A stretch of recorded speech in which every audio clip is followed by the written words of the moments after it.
السلام عليكم حبايبي، شلونكم؟ شخباركم؟ إن شاء الله الكل بخير وصحة وعافية وراحة بال. رجعت لكم بفيديو جديد إن شاء الله يا رب يعجبكم. وبداية الفيديو خلونا كالمعتاد نصلي على الحبيب المصطفى، اللهم صلي على محمد وآل محمد الطيبين الطاهرين. بلشت وياكم اليوم من غسل الطرمة أو الحوش، طبعا إلها مسميات هواية. هنا حبايبي يعني أنا وأبو حسوني مبلشين نشتغل. طبعا عندي أبو حسوني كل يوم العصر يسحب الصاندة، يغسل الشارع، ما يخلي. إحنا طبعا بيتنا ركن، صايرين على شارع صاير يعني بصفنا فرع، فيغسل الشارع كله من الصفحتين. بنات مثل ما شفتوا شوية الكاشي مالتنا تعبان، يعني إحنا قلنا إن شاء الله بالمستقبل نغيره إن شاء الله. وهنا بلشت وياكم بالخبز يا حبايبي. وشوفوا طبعا أنا أخبز بهذا التنور المنضدي، هنا الخبزة مش شعوطة عندي. طبعا المشكلة لأن لازم الكاميرا بإيد أو التليفون بإيد، ويعني جاي أصور لكم فما أقدر يعني أخبز قدامكم أو أطلع الخبز.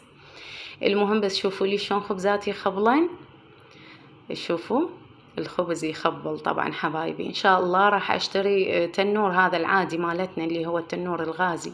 شوية هذا المنضدي تعبني صراحة لأن أدنق وهذه يعني أخذ لي من ذاك القديم أحسن. وما دام يا عيني خابزين خبز حار أكيد راح نشوي سمكة أو سمكة.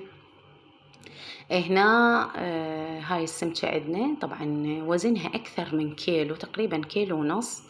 شرحتها بهالشكل وضفت لها ملح وشوية لامندوزي، وثرمت لها ثوم ناعم سويته، وتبلت السمكة بيه. بنات تصير بيها فد نكهة كلش طيبة. فهنا دخلتها طبعا للفرن وبلشت أسوي أو أطبخ تمن الأحمر. أكيد يعني إذا سمك لازم تمن أحمر، إحنا أكثر شي نحب التمن الأحمر ويا السمك. فطريقتي بطبخ التمن الأحمر، أثرم شوية بصل وشوية فلفل أحمسهم بالزيت، بعدين أضيف تقريبا خاشوقتين معجون، بعدين أحمس المعجون ويا البصل والفلفل مثل ما شفتوني. بعدين أضيف شوية مي، أخلطه بهالشكل هذا إلى أن أشوف ما بي أي تكتلات. قبل أني غاسلة التمن، يعني قبل أجيب التمن أدير على الخليط هذا. بعدها من شوي راح أضيف له مي وأتركه إلى أن يتشرب المي كليته. ومثل ما تشوفون طلع شكله بهالشكل هذا. أنا هنا مستخدمة تمن جوكر أو رز جوكر. صار نثري ويخبل، راح أتركه يتهدر. وأكيد محضرة شغلاتنا ومحضرة غدانا. هنا استوت السمكة عيني مالتنا، صبيت لنا معونين تمن، سويت لنا معون زلاطة يعني خيار وطماطم. بهذا اليوم كان ما عندي طرشي. وسويت شرايح بصل بالسماق والملح، يخبل بنات كلش طيب. دائما أسويه ويا البصل، العفو ويا السمك. وهنا عيني اللبن المجريش مليان ثلج، يخبل ويلوق لحلوقكم. وهذا كان غدانا البسيط يا حبايبي، تمنيته قدامكم. علينا بالعافية وسهمكم مليون عافية حبايب قلبي. وهسه تعالوا وياي راح أبلش وياكم أسوي حلا بارد وبسيط، مكوناته كلش بسيطة. هنا عندي بنات سويت صلصة الكاكاو، هي صلصة الكاكاو أو شنو تسموها. طبعا مكوناتها كلش سهلة.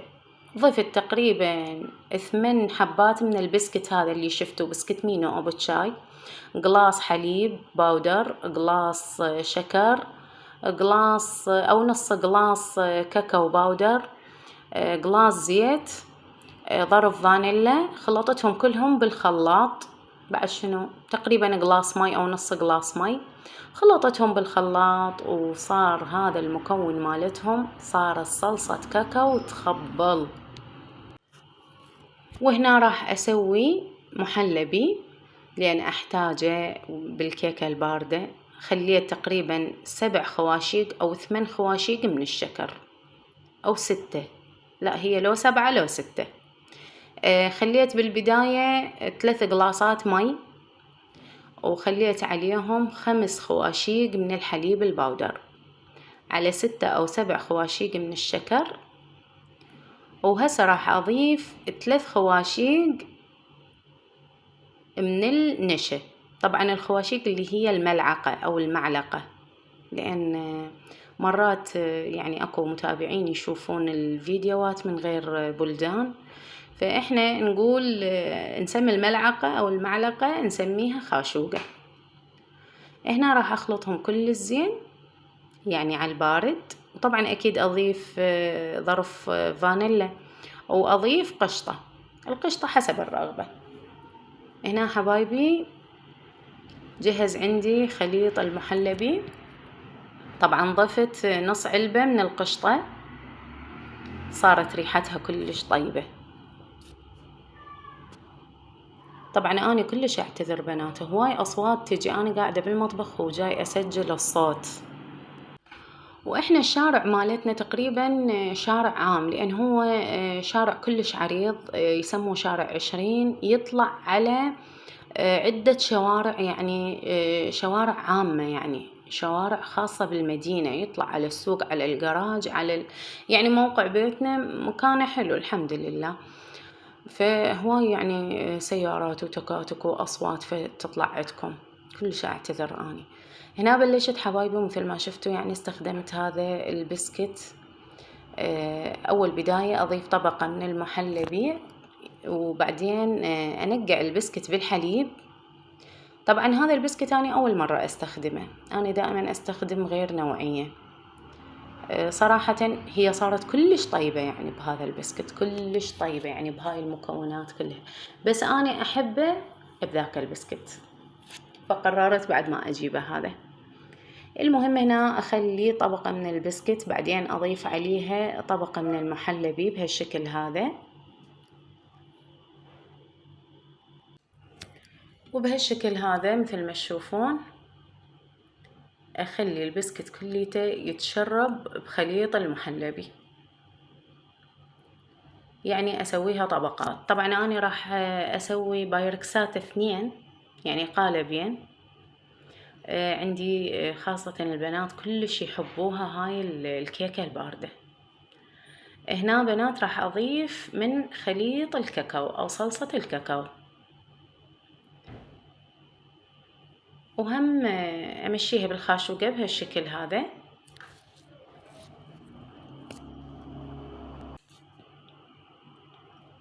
فدائما يعني أسوي من عندها فد قالب قالبين، وأخليها بالثلاجة، كلش يحبوها. مرة ثانية أرجع أخلي طبقة بسكت، طبعا البسكت هم أنقع بالحليب، وأصفها بهالشكل هذا، وهم أرجع أضيف عليها محلبي، يعني شلون أول مرة هم أخلي محلبي، وهم أغطي الطبقة كلها.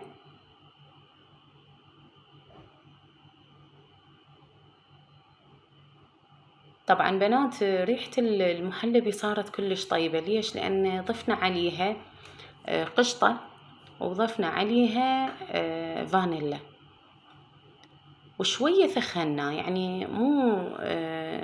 يعني مو سائل فد نوب. هنا هم خليت صلصة الكاكاو، هم أرجع نفس الطريقة أسوي مثل ما تشوفون.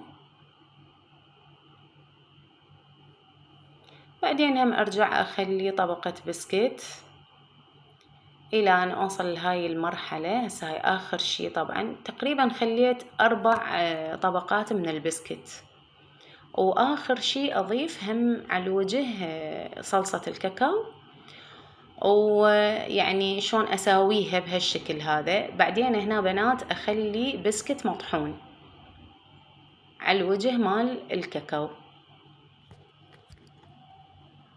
وهنا عندي البايركسات 2 هن، طبعا راح أضيف عليهم من هاي النستلة اللي هي اسمها نمبر 1 نسيتها.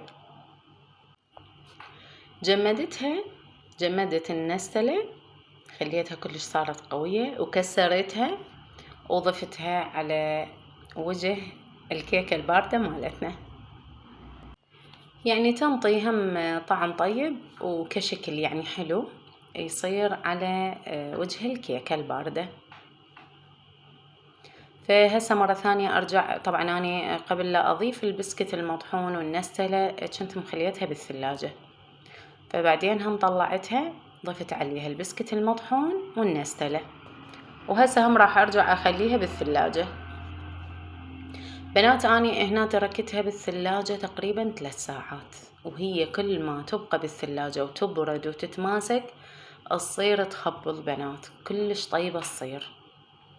ومثل ما شفتوها يعني مكوناتها كلش بسيطة وعلى الأغلب متوفرة بكل البيوت، وتطلع عندكم يعني فد قالب كيك بارد يخبل كلش طيبة.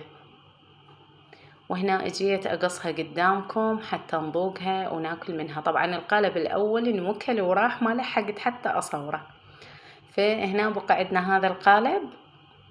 وهسه حبايبي هاي كانت كيكتنا الباردة، اتمنى عجبتكم نالت رضاكم. هذا كان فيديو اليوم، لهنا اقول لكم مع السلامة وانتظروني فيديو قادم.